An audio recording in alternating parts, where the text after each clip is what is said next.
السلام عليكم ورحمة الله وبركاته. الحمد لله نحمده ونستعينه ونستغفره ونؤمن به ونتوكل عليه ونعوذ بالله من شرور أنفسنا ومن سيئات أعمالنا. من يهده الله فلا مضل له ومن يضلله فلا هادي له. ونشهد أن لا إله إلا الله وحده لا شريك له. وأشهد أن سيدنا وسندنا وحبيبنا ومولانا محمدًا عبده ورسوله الذي أرسله بالحق بشيرًا ونذيرًا وداعيًا إلى الله بإذنه وسراجًا منيرًا. فقد قال الله تعالى في كلامه المجيد وفرقانه الحميد: أعوذ بالله من الشيطان الرجيم. بسم الله الرحمن الرحيم. إن الله وملائكته يصلون على النبي يا أيها الذين آمنوا صلوا عليه وسلموا تسليما. اللهم صل على محمد وعلى آل محمد كما صليت على إبراهيم وعلى آل إبراهيم إنك حميد مجيد. اللهم بارك على محمد وعلى آل محمد كما باركت على إبراهيم وعلى آل إبراهيم إنك حميد مجيد. আলহামদুলিল্লাহ, শুকরিয়া রব্বুল আলামিনের দরবারে আমরা যারা প্রতি জুমার ন্যায় জুমার সালাত আদায়ের জন্য মসজিদে আসতে পেরেছি, সকলে বলি আলহামদুলিল্লাহ। আরবি মাসের আজকের 15ই আশুরা, বাংলা 27শে আষাঢ়। আমরা আজকের জুমায় যে বিষয়ে কিছু আলোচনা করব, সিরাতে মুস্তাকিম কি। কুরআনুল কারীমে আল্লাহ তাআলা সিরাতে মুস্তাকিম বিষয় কি বলেছেন, এই বিষয়ে কিছু কথা বলার চেষ্টা করব, আল্লাহ তাআলা যদি তৌফিক দান করেন। সিরাতে মুস্তাকিম, আমরা এই শব্দটির সাথে পরিচিত। প্রতিনিয়ত 5 ওয়াক্ত নামাজের ভিতরে আমরা আল্লাহ তাআলার কাছে এই সিরাতে মুস্তাকিমের জন্য ফরিয়াদ করি। সিরাত শব্দের অর্থ হলো পথ, মুস্তাকিম হলো সহজ সরল পথ, সোজা পথ, কোনো বাঁকা পথ নয়, ভ্রান্ত পথ নয়। মুত্তাকি যারা, নবী আলাইহিস সালামগণ, সাহাবায়ে কেরাম, সলফে সলেহিন যে পথে পরিচালিত হয়েছে, আমরা সেই পথের প্রার্থনাই নামাজের ভিতরে করি। প্রতিনিয়ত আমরা নামাজের ভিতরে যে কথাটি বলি, ইহদিনাস সিরাতাল মুস্তাকিম, যে আল্লাহ আপনি আমাদেরকে সরল এবং সঠিক পথের দিশা দিন, আমাদেরকে পরিচালিত করুন। পরের আয়াতেই বলা হয়েছে সিরাতাল্লাযীনা আন'আমতা আলাইহিম, তাদের পথ, যারা যেই পথে পরিচালিত হয়েছেন আপনার নিয়ামতপ্রাপ্ত বান্দাগণ। এখন আল্লাহ তাআলার নিয়ামতপ্রাপ্ত বান্দা কারা? কুরআনুল কারীমের সূরা আরেকটা সূরার ভিতরে এভাবে এসেছে, আনআমা আল্লাহু আলাইহিম মিনান নাবিয়্যিন ওয়াস-সিদ্দিকিন ওয়াশ-শুহাদা ওয়াস-সালিহিন। আল্লাহ এখানে নিয়ামতপ্রাপ্ত কারা তাদের নাম বলেছেন, যে আল্লাহ তাআলার নিয়ামতপ্রাপ্ত বান্দা ছিল মিনান নাবিয়্যিন নবীগণ, সিদ্দিকিন যারা সিদ্দিক সত্যবাদী যারা, সালেহিন এবং আল্লাহ তাআলার নিকটপ্রাপ্ত নৈকট্যপ্রাপ্ত বান্দা যারা, সে সমস্ত পথে আমাদেরকে পরিচালিত করুন। এখন আমরা সিরাতে মুস্তাকিম এর জন্য আল্লাহ তাআলার কাছে প্রতিনিয়ত দোয়া করি যে আল্লাহ আপনি আমাদেরকে সিরাতে মুস্তাকিমের পথ দেখান। এখন আল্লাহ সুবহানাহু ওয়া তাআলা সিরাতে মুস্তাকিমের পথ সম্পর্কে বলেছেন সূরা আল ইমরান 51 নম্বর আয়াতে আল্লাহ বলছেন, ইন্নাল্লাহা রাব্বী ওয়া রাব্বুকুম ফা'বুদুহু হাযা সিরাতুল মুস্তাকিম। আল্লাহ বলছেন যে ইন্নাল্লাহ নিশ্চয় আল্লাহ তাআলা তোমাদের রব, নিশ্চয়ই আল্লাহ তাআলা তোমাদের রব, আমারও রব। রব্বী ও রব্বুকুম, নবী সাল্লাল্লাহু আলাইহি ওয়াসাল্লামকে আল্লাহ তাআলা লক্ষ্য করে বললেন যে আপনি আপনার আশেপাশে যারা আছে তাদেরকে বলুন যে আল্লাহ তাআলা শুধু তোমাদের অথবা আমার একার রব নন, আল্লাহ তাআলা তোমাদের রব, আমাদেরও রব। সুতরাং তোমাদের এবং আমার কাজ হলো ফা'বুদুহু, আমাদের কাজ হলো সে আল্লাহ তাআলার গোলামি করা, সে আল্লাহ তাআলার ইবাদত করা। হাযা সিরাতুল মুস্তাকিম, আর এটাই হলো সরল সহজ পথ, সরল সঠিক পথ।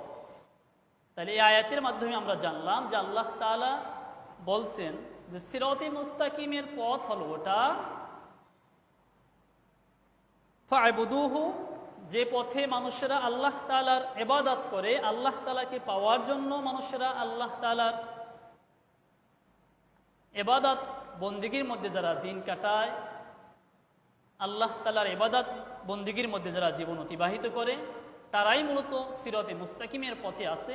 এটা আয়াতের মাধ্যমে বোঝা যায়। আরেকটা আয়াত সূরা আনআমের 151 নম্বর আয়াত, সেখানে আল্লাহ তাআলা বলছেন, কুল তাআলাউ আতলু মা হাররামা রব্বুকুম আলাইকুম। আল্লাহ বলছেন এসো, তোমাদের রব তোমাদের উপর যা হারাম করেছেন সেগুলো তোমাদের এখন বলা হচ্ছে। আল্লাহ তুশরিকু বিহি শাইয়া, আল্লাহ বলছেন যে তোমাদের রব তোমাদের জন্য যা হারাম করেছেন সেগুলো তোমাদেরকে এই আয়াতের মধ্যে বলা হচ্ছে। এক, আল্লাহ তুশরিকু বিহি শাইয়া, সিরাতে মুস্তাকিমের পথ আল্লাহ তাআলা এখানে বলতেছেন যে প্রথম যে কাজ তা হলো তোমরা আল্লাহ তাআলার সাথে কারো শরীক স্থাপন করো না, তোমরা শিরক করো না রব্বুল আলামিনের সাথে। এরপরে আল্লাহ বলছেন ওয়াবিল ওয়ালিদাইনি ইহসানা, সিরাতে মুস্তাকিমের দ্বিতীয় পথ হলো তোমরা যে নামাজের মধ্যে আল্লাহ তাআলার কাছে বলো যে আল্লাহ ইহদিনাস সিরাতাল মুস্তাকিম, আমাদেরকে সরল সঠিক পথের দিশা দাও, সরল সঠিক পথ দেখাও। এর প্রথম যে কথা আল্লাহ বললেন ওয়ালা তুশরিকু বিহি শাইয়া, প্রথম সিরাতে মুস্তাকিমের পথ সম্পর্কে আল্লাহ বললেন যে সিরাতে মুস্তাকিমের পথ হলো ওটা যেখানে শিরক নেই। ওয়াবিল ওয়ালিদাইনি ইহসানা, এবং পিতামাতার সাথে সৌজন্য সুন্দর সৎ ব্যবহার করা।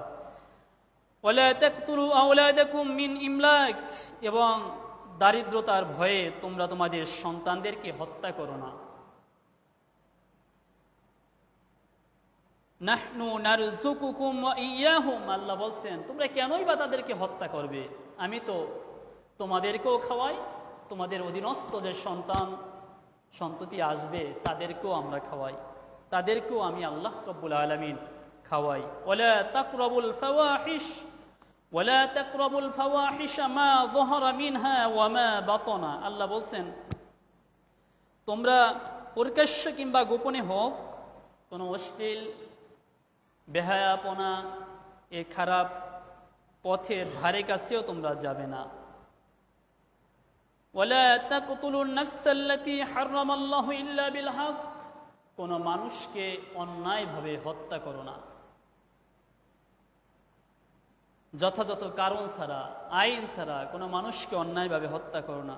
যালিকুম ওয়াসাকুম বিহি লাআল্লাকুম তাআকিলুন। আল্লাহ বলছেন তোমাদেরকে তিনি এই নির্দেশনা দিলেন যেন তোমরা বুঝতে পারো। পরের আয়াতে গিয়ে আল্লাহ তাআলা আরো বেশ কয়েকটি কথা বললেন। ওয়ালা তাকরাবুল মাল আল ইয়াতীম, তোমরা ইয়াতীম যারা তাদের সম্পদের ধারে কাছেও যেও না। ইল্লা বিল্লাতি হিয়া আহসান হাত্তা ইয়াবলুগা আশুদ্দাহ, তোমরা ইয়াতীম প্রাপ্তবয়স্ক না হওয়া পর্যন্ত উত্তম ব্যবস্থা ছাড়া তোমরা তাদের সম্পদের ধারে কাছেও যেও না। অর্থাৎ যখন তারা প্রাপ্তবয়স্ক না হবে ততক্ষণ পর্যন্ত আমরা তাদের সম্পদের পাহারাদার, আমরা তাদের সম্পদের দেখাশোনা করতে পারি, কিন্তু অন্যায়ভাবে ভক্ষণ করা যাবে না। এটাই এখানে বলা হয়েছে। ওয়াউফুল কাইলা ওয়াল মিজানা বিল কিসত, আল্লাহ বললেন পরিমাপ ও ওজনে ন্যায়ভাবে পুরোপুরি দিবে। সিরাতে মুস্তাকিমের পথগুলো কি সেটাই এখানে বলা হয়েছে। আল্লাহ বলছেন যে তোমরা যখন ওজনে পরিমাপ করবে তখন ন্যায়ভাবে কিসত বিল কিসতি, একেবারে সঠিকভাবে পূর্ণভাবে তোমরা ওজনের পরিমাপ করো। লা নুকাল্লিফু নাফসান ইল্লা উসআহা, আমি কাউকে তার সাধ্যের চেয়ে অতি ভারী জিনিস আমি কাউকে চাপিয়ে দেই না, অর্পণ করি না। আল্লাহ বলছেন এখানে ওয়াইদা কুলতুম ফা'দিলু ওয়ালাউ কানা যা কুরবা, আল্লাহ এখানে বলছেন যে তোমরা ন্যায় বিচার কায়েম করো। সে ন্যায় বিচার করতে গিয়ে যদি তোমাদের ন্যায় বিচার, ন্যায় কাজ, ন্যায়ের পথে কথা বলতে গিয়ে যদি তোমাদের স্বজনদের সম্পর্কেও বলতে হয়, ন্যায় বিচার করতে গিয়ে যদি স্বজনদেরও বিচার করতে হয়, তাহলে ওখানেও ন্যায় পন্থা অবলম্বন করো। সত্য কথা বলতে গিয়ে যদি তোমাকে তোমার আত্মীয় স্বজনের বিপক্ষে যায়, তারপরেও তুমি সত্য পথ অবলম্বন করো, ন্যায় বিচার ইনসাফ প্রতিষ্ঠা করো, এটাই বলা হয়েছে। وَإِذَا قُلْتُمْ فَاعْدِلُوا وَلَوْ كَانَ ذَا قُرْبَى وَبِعَهْدِ اللَّهِ أَوْفُوا, এবং তোমরা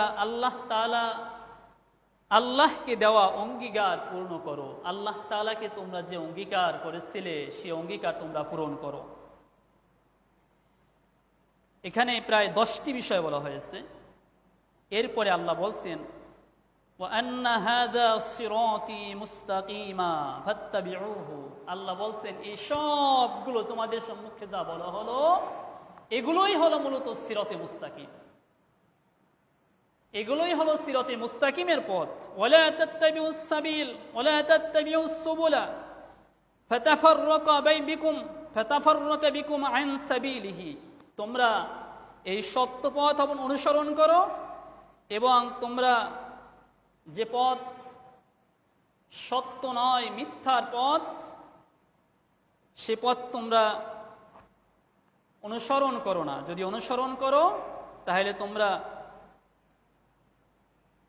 তোমরা যদি সত্যের পথ বাদে অন্য কোনো পথ অনুসরণ করো, ফাতাফাররাকা বিকুম আন সাবিলিহি, কইলে তোমাদেরকে তার পথ থেকে বিচ্ছিন্ন করবে। অর্থাৎ তোমরা যদি এই পথ বাদে, সিরাতে মুস্তাকিমের পথ বাদে অন্য কোনো পথ অবলম্বন করো, তাহলে তোমরা আল্লাহ তাআলা যে পথের কথা বলেছেন সে পথ থেকে তোমরা বিচ্যুতি হবে। যালিকুম ওয়াসাকুম বিহি লাআল্লাকুম তাত্তাকুন, এভাবে আল্লাহ তাআলা তোমাদেরকে নির্দেশ দিলেন যেন তোমরা তাকওয়ার অধিকারী হও। এই আয়াতগুলোর ভিতরে 3-4টি আয়াত, যে আয়াতগুলোর ভিতরে আমরা প্রতিনিয়ত নামাজের মধ্যে বলতেছি আল্লাহ তাআলার কাছে। এখানে আমরা যারা নামাজ পড়তে আসছি, যারা আসেনি, যারা আসবে, যারা বাড়িতে নামাজ পড়ে, যেখানেই আমরা নামাজ পড়ি, সবাই আমরা প্রতিনিয়ত 5 ওয়াক্ত নামাজে 17 রাকাত ফরজে, যদি 17 রাকাত ফরজ নামাজ পড়ি, এর বাহিরে আরো 12 রাকাত সুন্নাত, 3 রাকাত বেতের, আমরা যদি এই নামাজগুলো পড়ি, প্রত্যেক রাকাতেই আমাদেরকে সূরা ফাতিহা পড়তে হয়। তাহলে এদিকে 17 রাকাত ফরজ, এর বাহিরে 12 রাকাত সুন্নাত, 3 রাকাত বেতের, 15, 30, 32 রাকাত। এর বাহিরেও আমরা অনেকে নফল নামাজ পড়ি। তাহলে প্রতিদিন আমরা আল্লাহ তাআলার কাছে যে ফরিয়াদ করতেছি, ইহদিনাস সিরাতাল মুস্তাকিম, যে আল্লাহ আপনি আমাদেরকে সরল সঠিক পথ দেখান, সরল সঠিক পথে পরিচালিত করেন। এখন আল্লাহ তাআলা এখানে যে সরল সঠিক পথ কোনগুলো সেগুলো বললেন। আমরা অনেকেই বলি যেমন অমুকে নামাজও পড়ে, আবার অনেকে নামাজ পড়ার সাথে সাথে দেখি অনেক উল্টাপাল্টাও করে। তার মানে আল্লাহ তাআলা সরল সঠিক পথের নামগুলো বলে দিলেন যে এগুলোই হলো সরল সঠিক পথ। এই পথের বাহিরে যখন আমি চলতেছি, একদিকে আমি বলতেছি ইহদিনাস সিরাতাল মুস্তাকিম, মসজিদে থেকে নামাজ পড়া শেষ, বাহিরে বের হওয়ার পরই আমি ইয়াতিমের মাল অন্যায়ভাবে খাচ্ছি। আমি বাজারে গিয়ে যখন ওজনে পরিমাপ করি, দেখা যাচ্ছে যে আমার ওজনে আমি উল্টাপাল্টা করতেছি। এরপরে আমি যখন নামাজ শেষে মাঠে ময়দানে ছড়িয়ে পড়ছি, তখন দেখা যাচ্ছে যে আমি হারাম ভক্ষণ করতেছি। এরপরে আমি যখন নামাজ শেষ করলাম, নামাজ শেষে দেখা যাচ্ছে যে আমি মিথ্যা সাক্ষ্য দিচ্ছি। কোথাও কোনো সাক্ষ্য যদি দিতে হয়, আমি মিথ্যা সাক্ষ্য দিচ্ছি। এরপরে নামাজ শেষ করলাম, দেখা যাচ্ছে বাবা মায়ের সাথে নামাজ আদায় করলাম, নামাজ পড়ি 5 ওয়াক্ত, কিন্তু বাবা মায়ের সাথে অসৎ আচরণ করি। নামাজ পড়ি আমি একদিকে, অন্যদিকে দেখা যাচ্ছে যে আমি শিরকের সাথে লিপ্ত আছি। তাইলে আমরা সারা জীবনও যদি সিরাতে মুস্তাকিমের জন্য আল্লাহ তাআলার কাছে ফরিয়াদ করি, আর এই যে পথগুলো আল্লাহ তাআলা পরিত্যাগ করতে বললেন এগুলো যদি না করি, তাহলে ওই সারা জীবন সিরাতে মুস্তাকিমের জন্য প্রার্থনা করা এটা ফাঁকা বলি ছাড়া কিছুই হবে না। আমরা একদিকে বলতেছি ইহদিনাস সিরাতাল মুস্তাকিম, যে আল্লাহ আপনি আমাকে সরল সঠিক পথ দেখান, আর আমি এখান থেকে এখনই যখন নামাজ পড়ে বের হব, তখনই দেখা যাবে যে আমি আল্লাহ তাআলার সাথে শিরকে লিপ্ত হলাম। শিরক কি? আল্লাহ তাআলা সন্তুষ্ট অর্জন বাদে, এটাও শিরকের মধ্যে অন্তর্ভুক্ত। অন্য কারো সন্তুষ্ট যদি আমি চাই, আমি পড়লাম নামাজ, দেখালাম মানুষকে যে আমি যদি নামাজ না পড়ি হয়তো কেমন হয়, আমি এলাকার একটা ভালো মানুষ, নামাজ না পড়লে মানুষ কি মনে করবে। গেলাম শ্বশুর বাড়ি, এখানে আসছি, এই আশপাশে মানুষগুলো কি বলবে, জামাই জুমার দিনও নামাজ পড়লো না। এই যে মানুষকে দেখানো, লোক দেখানো, এগুলো শিরকের অন্তর্ভুক্ত। সবচেয়ে বড় শিরক কি? আল্লাহ তাআলা সবচেয়ে বড় শিরকের কথা যেটা বললেন সেটা হলো আল্লাহ তাআলার সাথে শরীক করা, অংশীদার স্থাপন করা। অর্থাৎ আমরা আল্লাহকেও সাজদা দিলাম, আল্লাহ তাআলাকে সাজদা দেওয়ার সাথে সাথে আমরা আল্লাহর সৃষ্টি মানুষ, এই মানুষকেও আমরা সিজদা দিলাম। কোনো গাছের কাছেও মাথা নত করলাম, কোনো প্রাণীর কাছেও মাথা নত করলাম, এগুলো শিরকের অন্তর্ভুক্ত। আর কুরআনুল কারীমে আল্লাহ তাআলা এই কথাই বলেছেন, ইন্নাল্লাহা লা ইয়াগফিরু আন ইউশরাকা বিহি ওয়া ইয়াগফিরু মা দুনা যালিকা লিমান ইয়াশা। আল্লাহ তাআলা সব গুনাহ ক্ষমা করবেন। ইন্নাল্লাহা লা ইয়াগফিরু আন ইউশরাকা বিহি, আল্লাহ তাআলা ক্ষমা করবেন না যারা শিরক করে, শিরকের গুনাহ। ওয়া ইয়াগফিরু মা দুনা যালিকা লিমান ইয়াশা, আল্লাহ তাআলা এই শিরকের গুনাহ বাদে আর যত গুনাহ আছে তা তিনি ইচ্ছা করলে ক্ষমা করে দিতে পারেন। এখন আমরা শিরক করি, ইচ্ছা অনিচ্ছা আমরা বিভিন্নভাবে শিরকের সাথে সম্পৃক্ত। বারবার আপনাদেরকে এগুলো বিষয়ে সতর্ক করা হয়, কিন্তু আমরা তারপরেও শিরকের সাথে লিপ্ত। অনেক সময় দেখা যায় যে বলা হয় যে আপনারা গায়ে তাবিজ ঝুলাবেন না।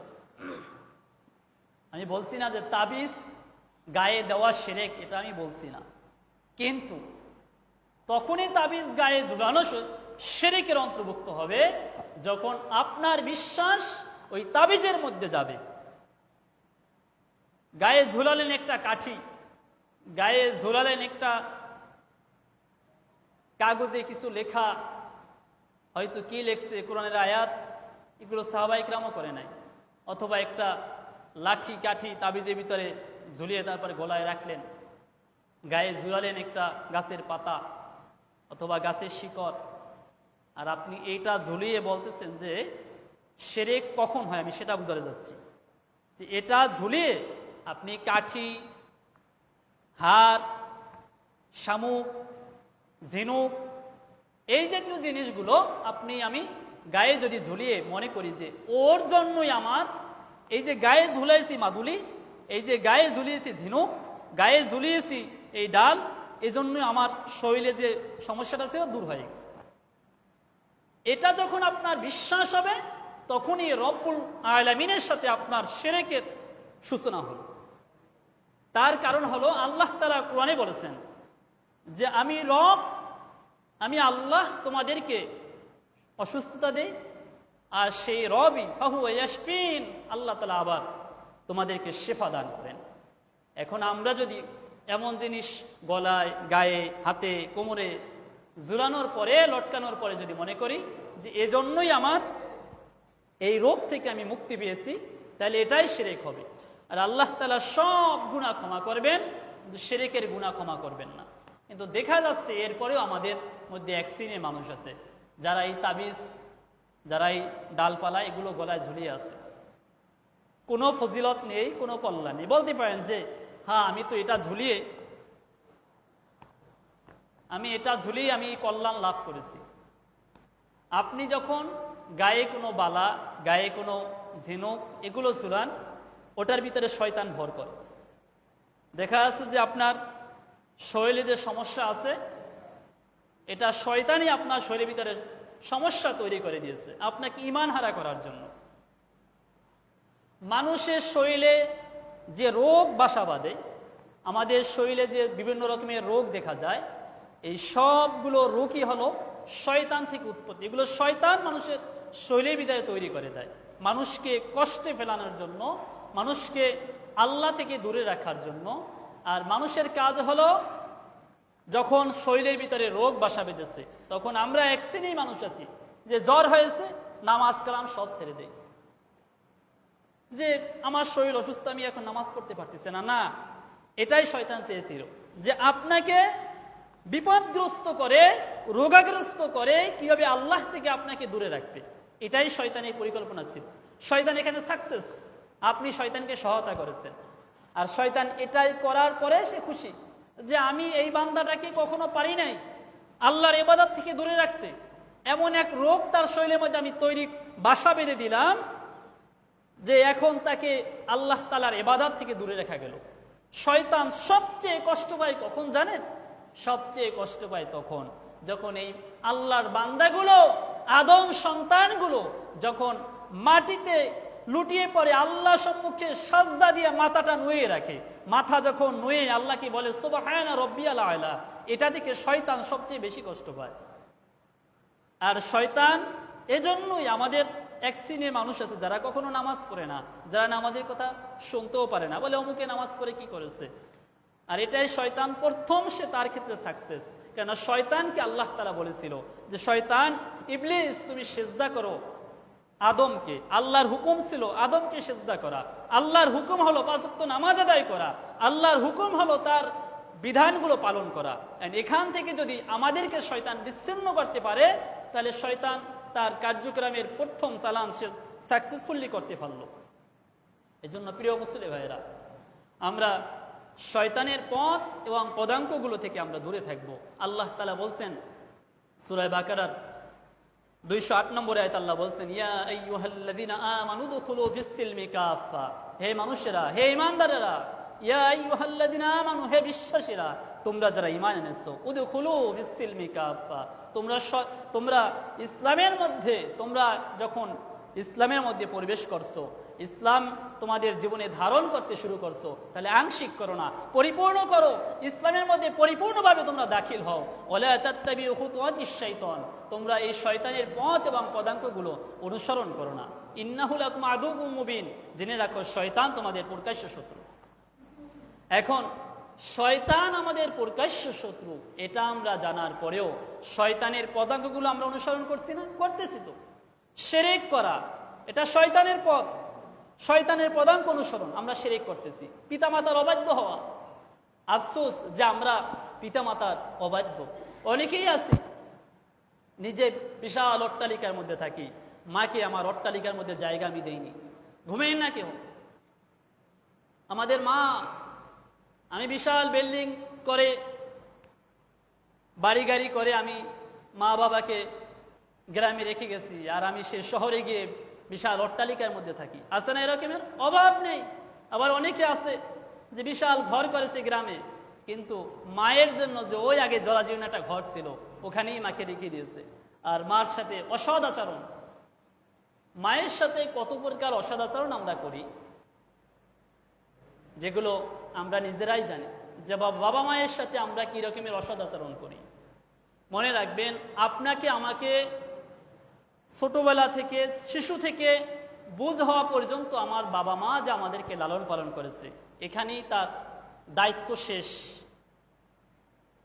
এখন আপনাকে বড় করাই তার দায়িত্ব ছিল, কিন্তু এর পরেও আমাদের বাবা মায়ের কিছু কর্তব্য আছে, এই সন্তানটাকে সঠিক পথে পরিচালিত করা।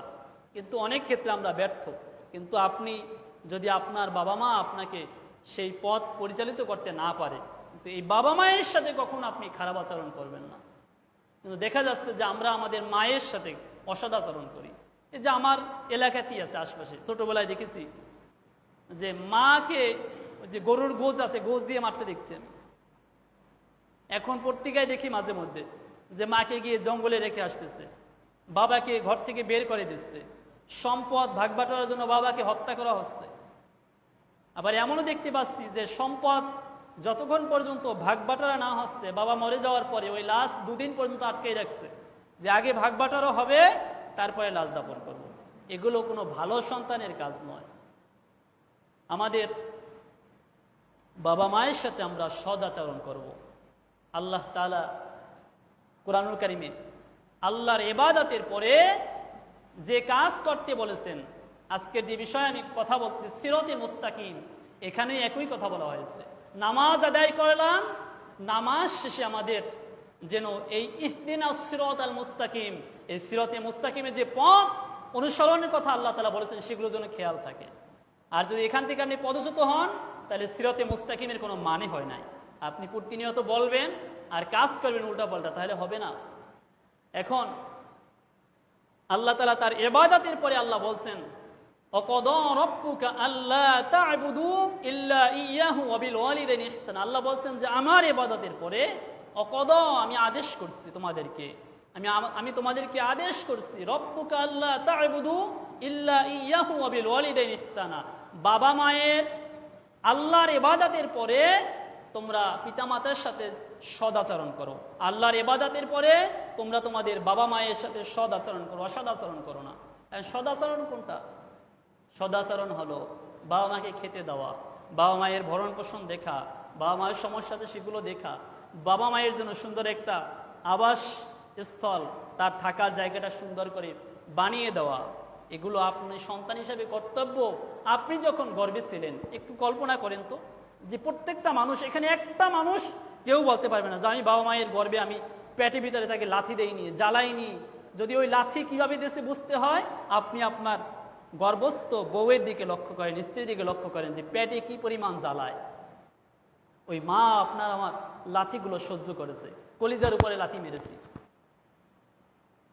তাকে রাতে ঘুমাতে দেয়নি 10টি মাস, শুধু 10টি মাস, আরো 2-3 বছর, 4 বছর 5 বছর তাকে জ্বালিয়ে খেয়েছি। মা বলতো না এটা করো না, আপনি করেছেন। মাকে মারছেন, ছোটবেলায় কত মারছেন, নাকে চোখে মুখে ইচ্ছা মতো মেরেছেন, কিন্তু মা তখনও কিছু মনে করে নাই। আপনি যখন বালেগ হলেন, সেই বয়সে উপনীত হওয়ার পরেও আপনি কেন বাবা মাকে কষ্ট দিবেন? বিশাল এক অট্টালিকা বানালেন, ওখানে জায়গা হলো না মায়ের জন্য, বাবার জন্য, কিন্তু আপনার মা আপনাকে এই গর্ভের ভিতরে রেখেছে, ছোট্ট একটা জায়গা ওখানে রেখেছে, পেটের ভিতরে রেখেছে, কিন্তু অট্টালিকার ভিতরে জায়গা হয়নি। এটা সদাচরণ নয়, এটাই অসদাচরণ। আর নবী মুহাম্মদ সাল্লাল্লাহু আলাইহি ওয়াসাল্লাম এই জন্য বলেছেন, রগিমান ফুহু কিলা মান ইয়া রাসূলুল্লাহ সাল্লাল্লাহু আলাইহি ওয়াসাল্লাম, বলা হলো তোমার ধ্বংস হোক, তোমার ধ্বংস হোক। নবী সাল্লাল্লাহু আলাইহি ওয়াসাল্লাম বললেন তার ধ্বংস হোক। সাহাবায়ে কিরাম জিজ্ঞেস করলেন, ইয়া রাসূলুল্লাহ কার ধ্বংস? তখন নবী সাল্লাল্লাহু আলাইহি ওয়াসাল্লাম বললেন যে তার পিতামাতা কোনো একজনকে পেল কিন্তু তাদের খেদমত করলো না, তার ধ্বংস হোক। এজন্য আমাদের বাবা মায়ের সাথে আমরা সদ আচরণ করব। আপনি সন্তান, এখন উপনীত বয়সে পতিত হয়েছেন, এখন আর আপনার বাবা মার কাজ না আপনাকে দেখা, কিন্তু এরপরে অনেক সন্তান কি বাবা মা বয়স 40-50 হয়ে যাচ্ছে, কিন্তু বাবা যদি এখনো ইনকাম করে, একটা ইনকামের অংশ সন্তানকে দেয় যে আমার সন্তানটা যেন সুখী থাকে, ভালো থাকে। কিন্তু দেখা যায় বাবা যখন ইনকাম করতে না পারে, ওই সন্তানের কাছে যখন টাকা চায়, হাত পাতে যে আমাকে 500 টাকা দে, 200 টাকা দে, তখন আমরা বলি টাকা দিয়ে কি করবেন? কিন্তু আপনার বাবা আপনাকে কোনোদিনও বলে নাই যখন ছোট ছিলেন যে তুমি টাকা দিয়ে কি করবে। আমার দেখা এরকমের এই কয়েক মাস আগের একটা ঘটনা বলি, নিজ চোখে দেখেছি। আমি নিজে বাবাকে, ওই সন্তানের হাত থেকে বাবাকে আমি ঠেকিয়েছি, বাবাকে মারবে, বিশাল এক লাঠি নিল বাবাকে মারার জন্য। অথচ ওই বাবা তাকে প্রতিষ্ঠিত করার জন্য আমার দেখা চোখে 15 লক্ষ টাকা খরচ করেছে, 15 লক্ষ টাকা খরচ করেছে, বিদেশে পাঠিয়েছে। সামান্য কথা কাটাকাটি, আমি না থাকলে হয়তো লাঠি দিয়ে মেরে বাবাকে দুনিয়া থেকে বিদায় করে দিত। দু চোখে দেখা এটা, এই তো। অথচ বাবা 15 লক্ষ টাকা খরচ করেছে, 15-12 জিজ্ঞাসা করে নাই যে আমার এই টাকা কয়বার দিবে। আমরা সামান্য 500-1000 টাকা মা বাবা যখন চায়, বাবা মা আপনার আমার কাছে যদি কখনো কিছু চায়, সেটা মনে করবেন অনেক কষ্টে করেছে, এই জন্য সন্তানের কাছে চেয়েছে, তার হাতে নেই। যাই হোক, প্রসঙ্গক্রমে আমি এ বিষয়ে কিছু কথা বেশি বলে ফেলেছি। আমরা বাবা মাকে সম্মান করব, তবে মা বাবাকেও বুঝতে হবে, মা বাবাকেও বুঝতে হবে। অনেক ক্ষেত্রে আমরা সন্তানের প্রতি জুলুম করে ফেলি, এমনটা যেন না হয়। আপনার 5টা সন্তান থাকলে 5টাকেই সমান চোখে দেখার চেষ্টা করবেন। কিন্তু হয় কি, দেখা যাচ্ছে একজনকে একটু ভালো চোখে দেখি আর একজনকে আর চোখে দেখি। এটা মা বাবা হিসাবে আপনার উপর কর্তব্য না। তবে মনে রাখবেন, আপনার বাবা যদি আপনাকে আর চোখে দেখে, ভালো চোখে না দেখে, তারপর ওই বাবা মায়ের সাথে অসদাচরণ আপনাকে ইসলাম অনুমতি দেয়নি। সূরা লোকমান পড়েন, সূরা লোকমান পড়েন, পেয়ে যাবেন। আল্লাহ তাআলা এই কথাই বলেছেন যে বাবা মা যদি তোমাকে অসৎ আচরণের নির্দেশ দেয়, সেটা যদি ইসলাম বিদ্বেষী হয়, তুমি সে আচরণ, সে কথা পালন তুমি করো না, কিন্তু তার সাথে অসৎ আচরণ করার অধিকার তোমাকে দেওয়া হয়নি। ওখানে বলা হয়েছে এভাবে যে বাবা মা যদি বিধর্মীয় হয়, বাবা মায়ের সাথে সৎ আচরণ করতে হবে। যাই হোক, সিরাতে মুস্তাকিমের পথ আমি আপনাদের সামনে আয়াতগুলো তেলাওয়াত করে শুনিয়েছিলাম, পয়েন্টগুলো বলে আলোচনা শেষ করব।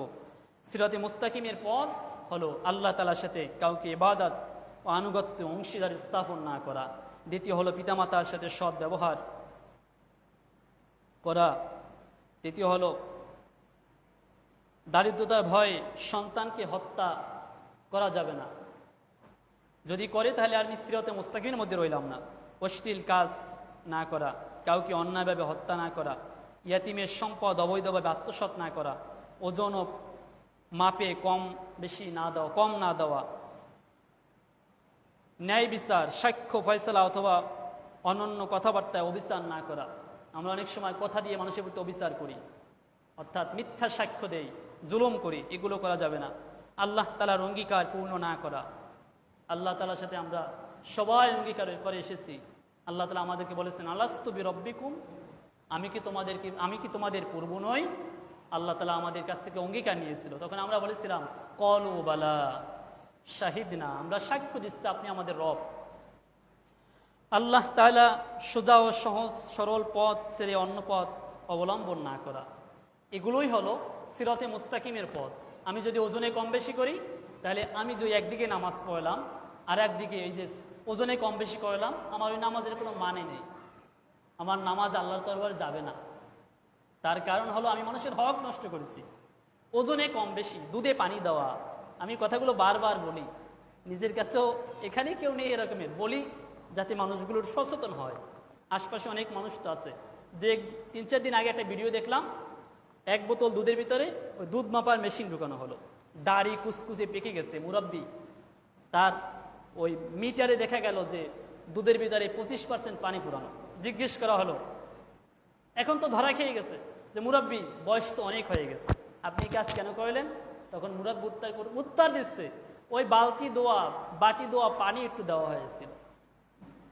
এটা কি জায়েজ আছে? বালতি দেওয়া পানি কি দুধ বিক্রি করতে গেলে দেওয়া যাবে? যাবে না।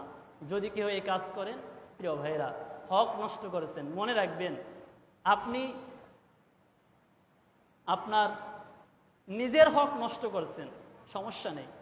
হক্কুল্লাহ আর হক্কুল ইবাদ, আপনি যদি বান্দার হক নষ্ট করেন, হক্কুল্লাহ মানে আল্লাহর হক। আল্লাহর হক কি? আজকে জুমার নামাজে আজান হয়েছে, জুমায় আসা, যারা আসে নাই তারা আল্লাহর হক নষ্ট করতেছে। এখন যদি সে অনুতপ্ত হয়ে কখনো ফিরে আসে যে না, এই যে 40 বছর 50 বছর জমা নামাজ পড়ি নাই, ভুল কাজ করেছি, আজ থেকে পড়ব, আল্লাহ তাআলা পিছনের গুনাহগুলো ক্ষমা করে দিবে। তওবা মানে কি? ফিরে আসা। আর হক্কুল ইবাদ, ওই যে দুধের ভিতরে বালতি দিয়ে পানি দিয়েছেন, ওটা বান্দার হক। যদি বান্দা ক্ষমা না করে, আল্লাহও ক্ষমা করবে না। এই জন্য সতর্ক হন, ওজনে কম বেশি করেন, একটু চিন্তা করেন। হক্কুল ইবাদ, যে বান্দা নষ্ট করেছে, আল্লাহ তাআলা তার হক নষ্ট করে দিবেন। এজন্য হক্কুল ইবাদ, বান্দার হক কখনো নষ্ট করবেন না। আপনি নিজের হক নষ্ট করতে পারেন, কিন্তু বান্দার হক এগুলোই। জমির আইল ঠেলে অনেকখানি আগাই ফেললেন, এটা হলো বান্দার হক, নষ্ট করেছেন, আল্লাহ তাআলা ক্ষমা করবেন না, ওই বান্দা ক্ষমা করে না পর্যন্ত। যাই, যে কথাগুলো বললাম, আল্লাহ তাআলা আমাদের সবাইকে এর উপর আমল করার তৌফিক দান করে, বলেন আমিন। আসসালামু আলাইকুম ওয়া রাহমাতুল্লাহি ওয়া বারাকাতুহু।